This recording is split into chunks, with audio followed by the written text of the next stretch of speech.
Mayor స్థానం ఖాళీ అయినటువంటి విషయం మీ అందరికీ తెలిసిందే. దానికి ఎన్నిక జరపవలసిందిగా ఎన్నికల కమిషన్ ప్రకటన 4 రోజుల కిందట వెలువడింది.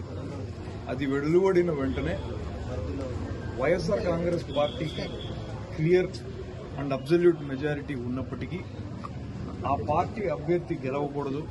ఎవరు అభ్యర్థిగా వచ్చినా ఆ అభ్యర్థి యొక్క ఆస్తుల మీద ప్రభుత్వం ఒత్తిడి పెట్టి ఆయన్ను ఆయన కుటుంబ సభ్యుల్ని ఇబ్బందులకు గురి చేసైనా ఉపసంహరింపజేయాలన్న ఆలోచనకు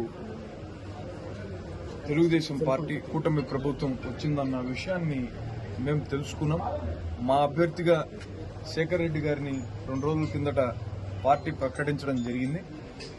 ఆయన కుటుంబ సభ్యులకు ఫోన్లు చేసి మీరు పోటీలో ఉంటే మీ మీద భవిష్యత్తులో మేము పెద్ద ఎత్తున దాడులు చేయిస్తాం, మీ ఆస్తుల్ని ధ్వంసం చేయిస్తాం, మేము ప్రభుత్వంలో ఉన్నాం, మీరు పోటీ నుంచి తప్పుకోండి అని ఒత్తిడి చేయడాన్ని ఉమ్మడి చిత్తూరు జిల్లా అధ్యక్షులు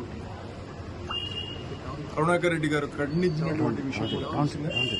ఈరోజు శేఖర్ రెడ్డి గారు ఊరిలో లేరన్న విషయం తెలుసుకుని ఆయన కన్స్ట్రక్ట్ చేసినటువంటి బిల్డింగ్ ని డెమాలిష్ చేయాలన్న ఉద్దేశంతో అధికార యంత్రాంగం అంతా సిద్ధమైందన్న విషయం మాకు పొద్దున తెలిసి వచ్చింది.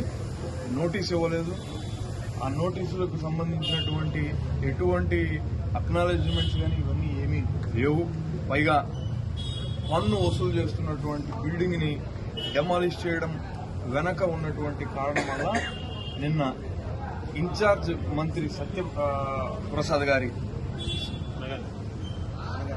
అనగారి సత్యప్రసాద్ గారి ఆదేశాలతో అధికార యంత్రాంగం ఈ రోజున మన మున్సిపల్ పార్క్ దగ్గర అందరూ కూడా సిద్ధంగా ఉన్నారు. జేసీబీని పెట్టుకుని ఈ విషయం తెలిసిన వెంటనే మేమందరం కూడా వైఎస్ఆర్ కాంగ్రెస్ పార్టీ నాయకులు మన కార్యకర్తలము పెద్ద ఎత్తున ఇక్కడికి చేరుకుని ఈ ప్రభుత్వపు యొక్క దుశ్చర్యని అడ్డుకోదలిచాం.